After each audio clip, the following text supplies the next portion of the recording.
Hello, it's Jane here. I'm up at the allotment again because today it is time for the April 2022 tour, and I've got something a little bit special to show you, but I'm not going to show you just yet. I'm going to build the suspense and we're going to start off in the greenhouse and work our way up the plot. We've got the dahlias here doing their thing in the greenhouse, hoping they're going to survive any overnight slug attacks, so I do keep taking these pots out every now and then and just checking we haven't got any little nasties hiding underneath, because you'd be surprised how even the smallest snail manages to nibble through quite a large part of the dahlias. They are a load of seeds that Mike has sown, and oh, let's have a look. Oh, there is a label. There is a label. Let's see what it says. It says Moneymaker tomatoes. They are clearly not Moneymaker tomatoes, but he might know what they are, and that's a good thing. We were also given a tray of cucumbers by a neighbour.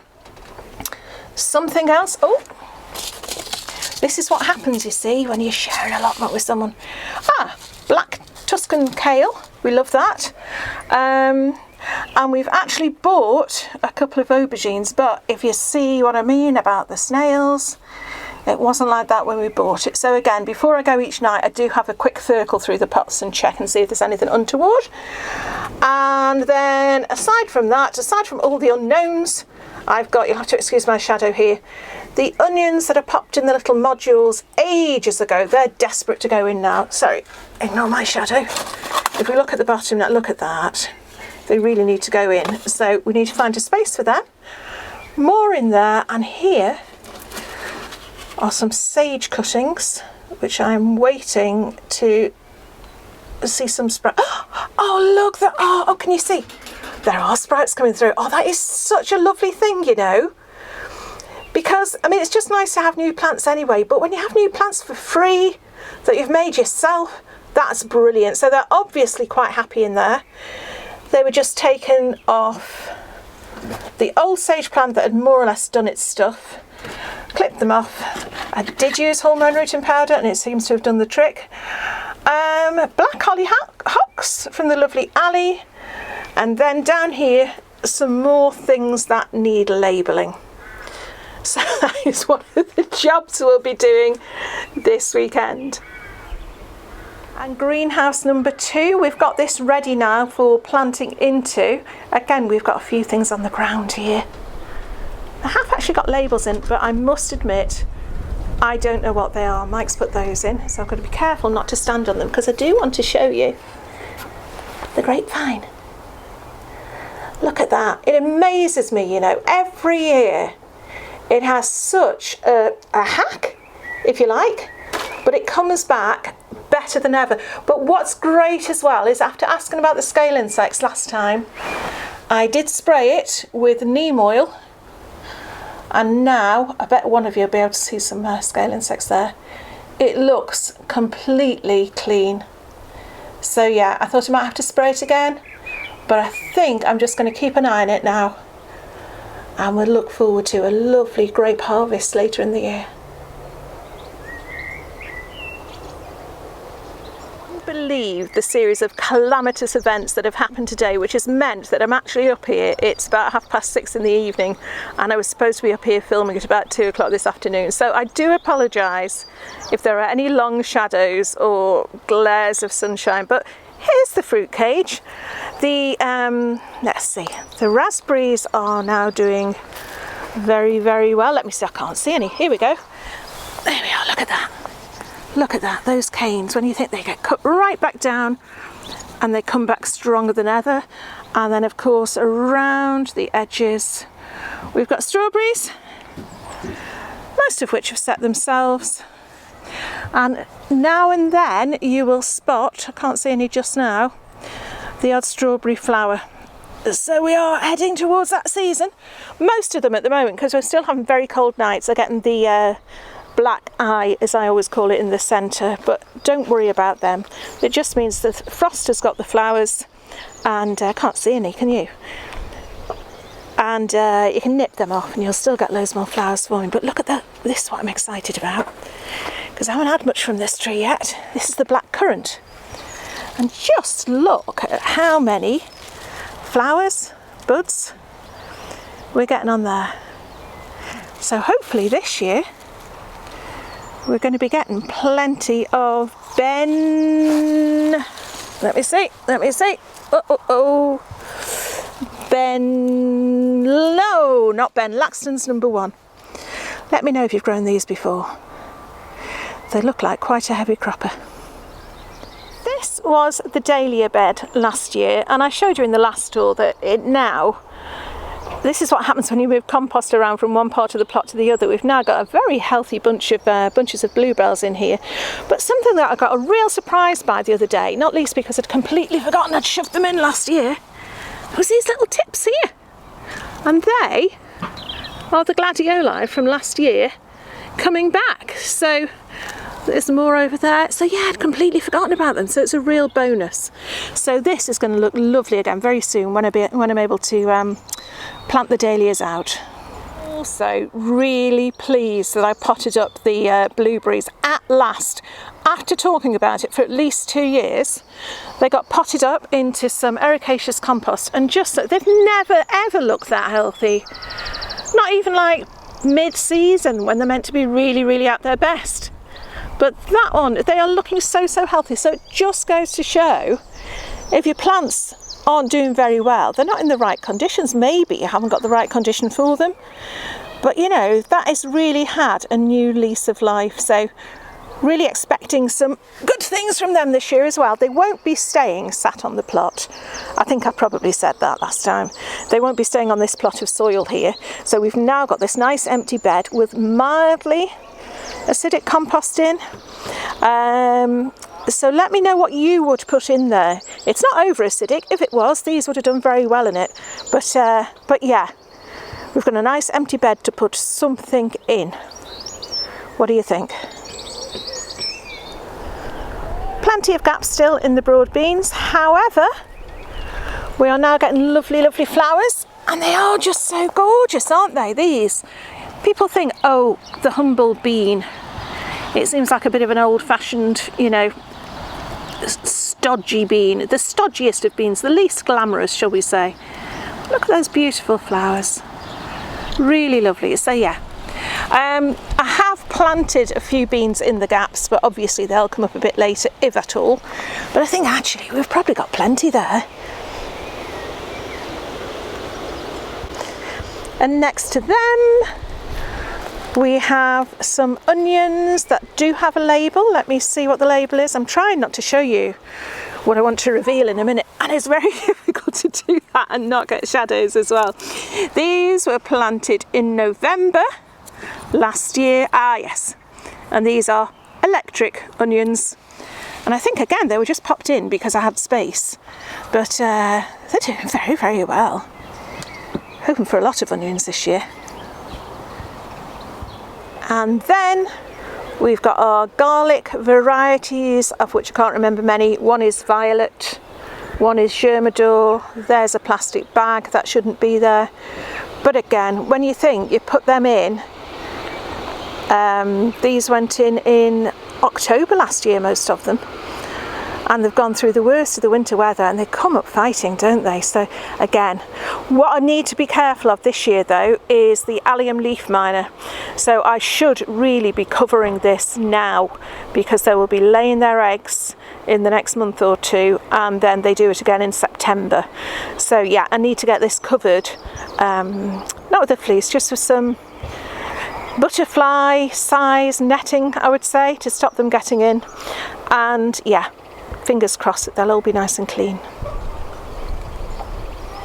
Would you look who we found in the asparagus bed?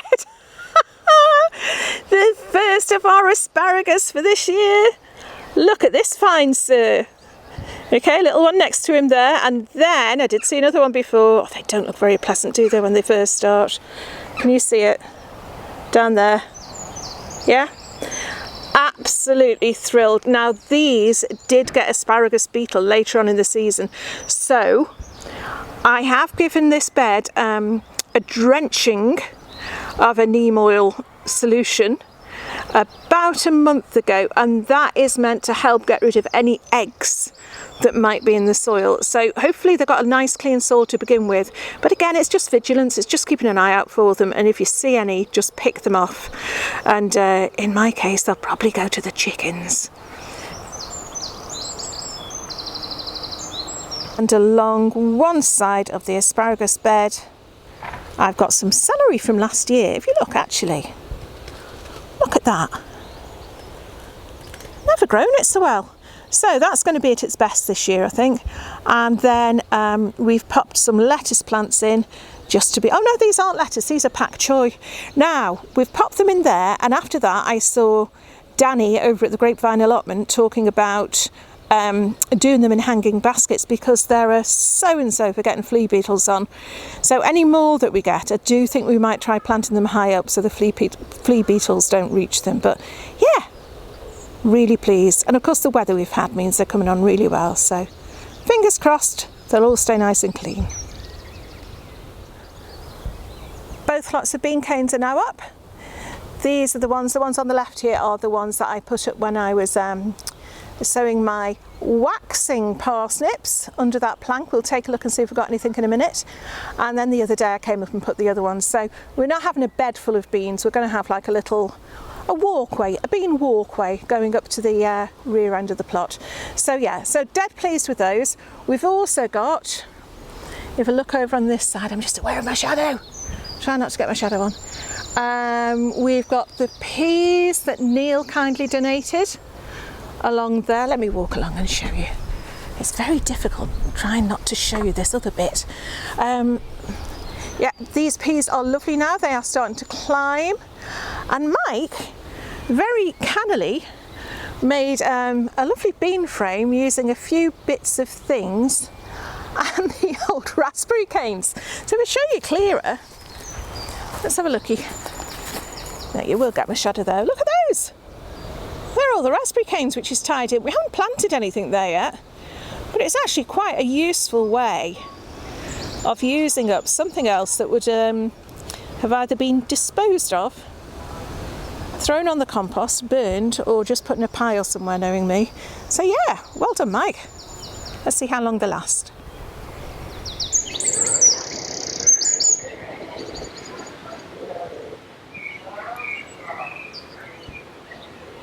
In the top bed here, we've got the shallots have taken, or these shallots have taken really well. And I'm going to try and show you without lifting the net.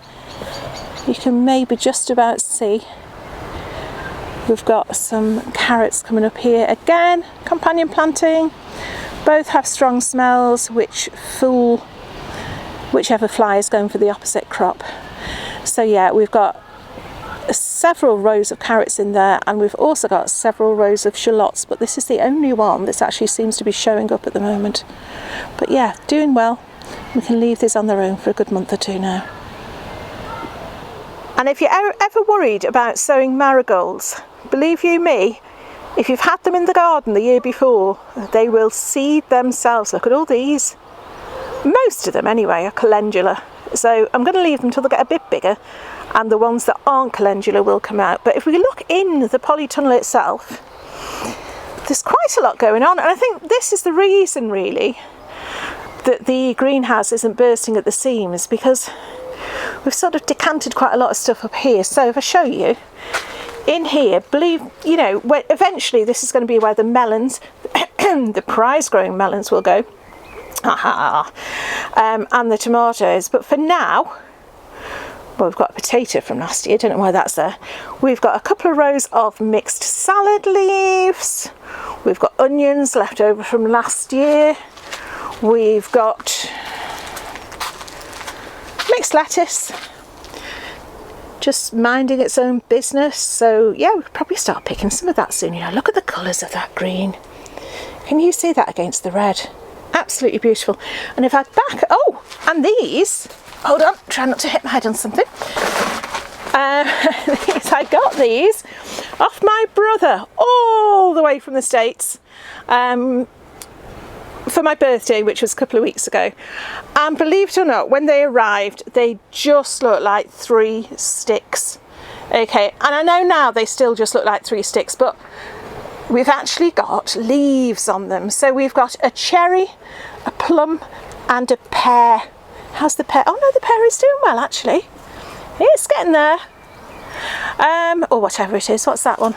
I don't know. But these will go at the back of the plot behind the chicken coop, so that all the trees at the top end of the plot then are fruit trees. So we'll have our own little orchard. So they might not look very much now, but as with everything in gardening, you've got to use your imagination a bit and imagine them in a couple of years' time. So thanks, Paul. And then at the back of the allotment, there's another little birthday present, which I'll be introducing to you a little bit more later on. One of the changes from the last tour is that we'd extended our seating area with these sort of half slabs here, but then this area here next to the rhubarb was just it was old raspberries and grass. Basically, we just let it go a little bit wild. So what we've done, we have dug the raspberries out as best we can. They'll still pop up because they're right little brutes, aren't they, once they get established. But we put cardboard down. It's had several lots of compost put on top, including council compost and compost we've moved from another part of the plot. And yeah, this is going to be my flower bed. So in here I am going to have stuff that I've got already. I'm going to have my anthemis that I bought from the Plant Hunters Fair I went to. I'm going to have Rudbeckia. I'm trying to remember the names as I go along. Rudbeckia. I'm going to have bergamot. I'm going to have giant poppies. I'm going to have fennel. And this should all be stuff that attracts the pollinators. It'll be quite high growing. And I'm just going to throw it in. Oh, and I'll put some large marigolds in as well. I'm going to throw it in there. So hopefully then, when you're sitting down, you'll have so much activity and so much colour to look at. Okay, Jane, so where's this special thing you've been talking about? Where's the treat? I'm going to show you, and I'm not going to show you the treat. I'm going to show you a man who's going to tell you about the treat and all. Yeah. And here he is. Come on, Mike. Tell us what you've done. So we had quite a bit of space here right in the middle of the allotment where nothing very much was happening. A couple of little apple trees that we planted about 3 years ago when we first came here, occupying a little tiny bit of space. And I think we're all very conscious about the need to try and maximise what we grow on these plots. So I had the idea of building a little archway which has turned into this incredibly complex Japanese influence structure with 2 5-foot by 4.5 foot raised beds on either side that are made with bits of old pallet collars, basically pallet collars. And then what we've done is we've lined them with plastic, filled them with soil that we've gathered from all around the plot, bits of compost from all around the plot. We've emptied out old buckets of you know, old plant pots into these things, and then we've topped them up with some green waste manure. And hopefully we're gonna grow some very nice summer squash over the top of this, and maybe some giant tomatoes. That's the plan. Okay, here I go. Here I go. Am I a bit mad here doing this on camera? I think I probably am. This bit's probably going to get edited out. Here I go. I do it fine on my own. Oh, I don't usually have a microphone in my back pocket. Hold on. Let's have a little circle. There we go. Okay. Right. Big boots don't help. It's usually a little bit more ladylike. What you have to do though is you really have to shuffle yourself around, and then where's my microphone? And then I'll be with you in a minute. Okay, hold on. There we go. There we go. Okay, as long as I hold on to that pole, I'll be fine. Oh dear me, I'm all tangled up. Dungarees don't help in this sort of situation at all. In fact, I'd go so far as to say they're a bit of a hindrance. But let's just settle down. Well, despite how it looks, I'm actually actually loving this chair, you know, because I've said to you many, many times, I'm not a morning person. Oh, I've probably got my mic all mixed up now as well.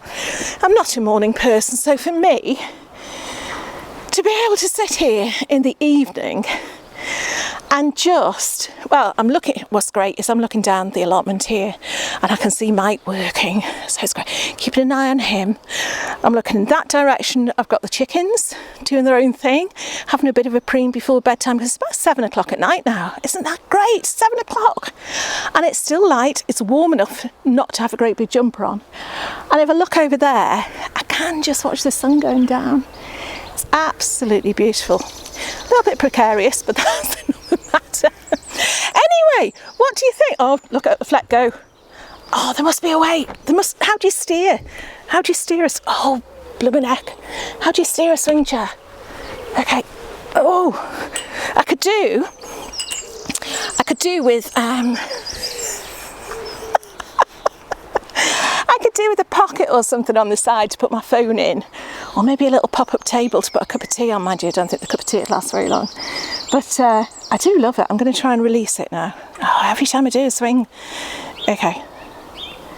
Anyway, what do you think of the arch? I'm so thrilled with that, you know. I must admit, probably if we hadn't had good weather, it wouldn't have got built, but we've been so lucky. We're just coming to the end of Easter fortnight over here in the UK, which means that, oh, hey, it means I'm going to have to keep hold of it. Schools are closed, Mike's off work, and the weather has on the whole been great. So we've been able to get up and catch up with sewing, catch up with sorting beds out, and Mike's been able to get on with doing that arch. I had no idea he was going to do it. He'd mentioned something about making a raised bed somewhere, but it was a bit of a surprise when I walked in. I had to look up and see the height of it and everything. It's going to be great. What would you grow up at though? Because we're thinking about the giant tree tomatoes from Ali, but I'm not sure yet if they are giant tomatoes or whether they are tamarillos. So we're going to have to find that out. But the other thing I thought it would be good for, if we can grow melons outside, is to just trial growing a couple of melons for the melon challenge up and over that plot, because the soil we've got in there, we've got chicken bedding, we've got the bokashi bin, we've got proper compost, we've got council compost, so it's a really good mix. It'll be quite rich, but it'll just be a case of keeping it warm for the melons. So we might do melons. We've got plenty of space for beans, so we won't be growing beans. We might do summer squash. But there'll certainly be flowers of some sort to make it look pretty as well. So let me know in the comments below what you would put in there. But yeah, it's been real fun. We've really actually had the advantage of being able to sit back and relax at the allotment this year, which is something I can't usually say, because Easter holidays it usually buckets down, or we're in a mad rush trying to do other things. So yeah. But can you hear the birds? Just absolutely love it here. Okay, I'd love it more if I could hold a cup of tea and not feel seasick, but there you go, I can't. Okay, I hope you've been able to get out in the garden wherever you are. I'm really thrilled with mine. It's seeing things come back, like the asparagus, like the flowers on the broad beans, like the flowers on the blackcurrant, and knowing that means that you've got a harvest of some sort coming in this year. And I know if it's your first year gardening, you've got so much excitement to come, because if you're just starting out putting your seeds in and not quite knowing, you know, whether they'll live or die, you have got the excitement of seeing them growing now through the growing season, and at the end of it being rewarded with such fantastic homegrown harvests. You just can't beat it. You can't. But anyway, I'm going to beat it. I'm going to stop now. I've just got to say, if you're new to the channel, thank you so much for subscribing. I am now about 35 subscribers away from my 6,000 goal. So yeah, please, if you're watching the videos and you haven't subscribed yet, don't just subscribe, but hit this notification bell, and then you'll hear when I put another one up. Come and say hello on the Facebook page, come and say hello on Instagram, and I'm going to try and let go of this and say, see you all very soon, and goodbye for now. Wish me luck. Bye for now. Oh dear.